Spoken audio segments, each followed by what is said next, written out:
Sky Sports posting this video during Christmas as a normal video? Aramco Power ranking scores? Max Verstappen boycotting Sky Sports for being too biased? Well, all these things happened in recent times during the F1 season. It's almost certain to praise or criticize other drivers based on their performance, but to what extent can you keep on sugarcoating all these biases? Welcome back F1 fans to a new video as we dive into a consistent problem that has been living in this sport for a long time. Making Verstappen out to be a bad guy, when in reality he never did anything wrong. It's the Schumacher days all over again with British media bias. And it feeds a social media riot that needs to stop. English media has always been praiseworthy about their drivers, but while doing so, any other driver that competes again is automatically labeled as a bad. Take a look at Max Verstappen, in the eyes of English media. Of course, one shall directly assume he is a bad guy. But look at all those media except for English ones. Max has always been sarcastic, speaking his heart out and rather than being PR merchant.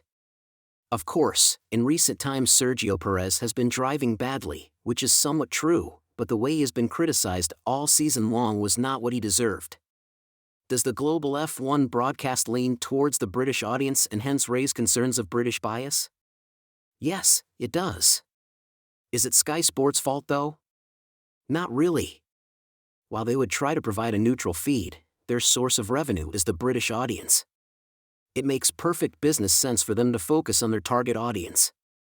In the last couple of years, the official F1 broadcast that is picked up from Sky Sports has been under the pump for not being neutral in its coverage. The criticism has only grown over time and it is unrelenting. While Sky Sports UK is globally broadcasted and one of the most viewed channels during race week, all these allegations and comments they made have more impact than those made on F1 TV or somewhere else. It is all business in every sport, and praising British drivers and British channels is a typical thing to do. But as a global one, it has not been up to the standards, and criticizing non-British drivers without solid proof has always been the case. Fernando Alonso has been the victim of this all since 2007, so he said, you know, all the teams, they are British, most of you guys, the journalists, or the media attention, TV crews, everyone is from the UK, and understandably there's a little bit of preference of your guy in your country who can be competitive and keeps winning. It was what I felt when I was racing, and it seemed like I was the bad guy when I was trying to fight against British guys.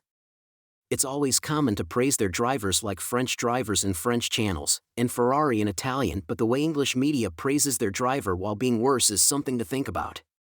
Like, take a look at the best moments from the 2023 season. Naomi said her best moment of the season was Lewis Hamilton getting a pole in Hungary despite all those actions all year long.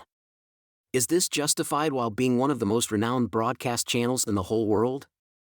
David Crofty has always been a great commentator in F1, and all his epic moments make wheel-to-wheel action more watchable.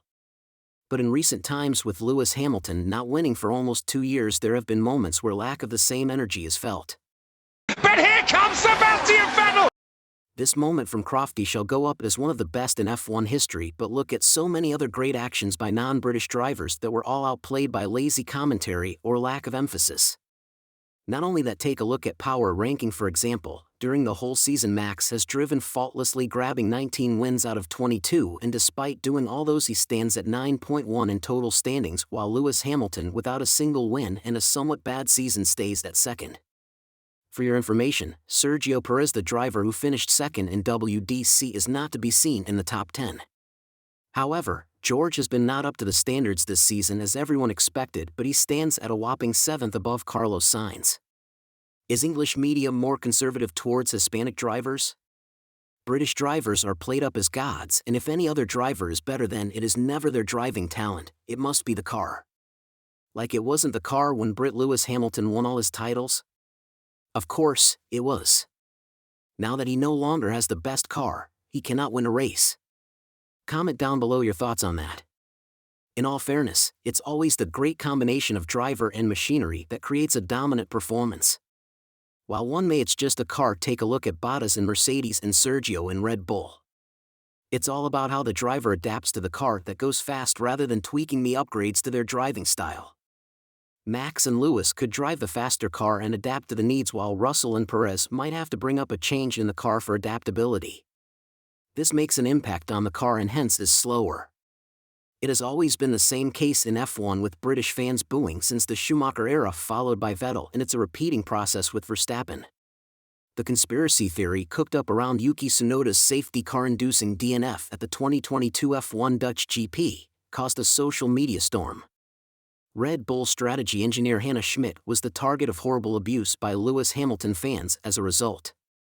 Norris has always been overrated, mainly due to his being British. Beaten by Russell in F2, beaten in both 19-foot and 20 by Sainz at McLaren, and now he's on the verge of being outshone by Piastri.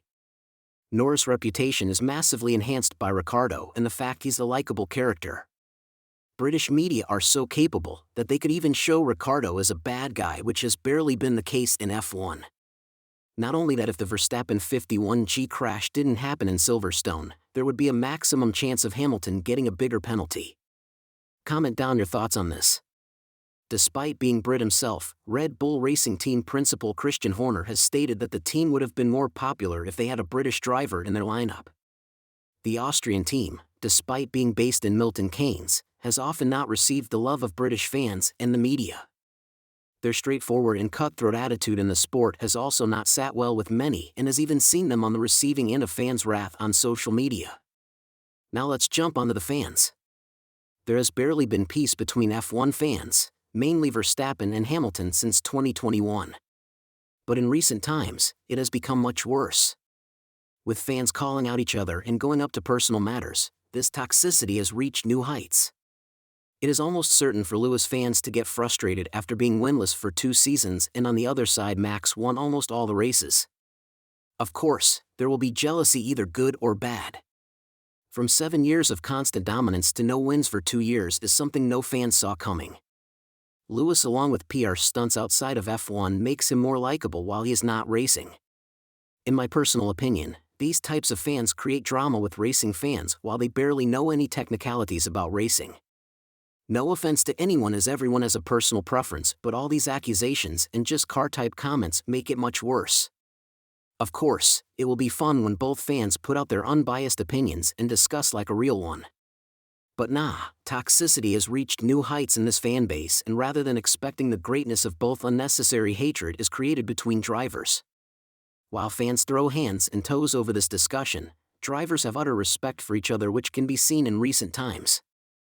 At the end of the day, we are all humans and it's their job to fight on a track.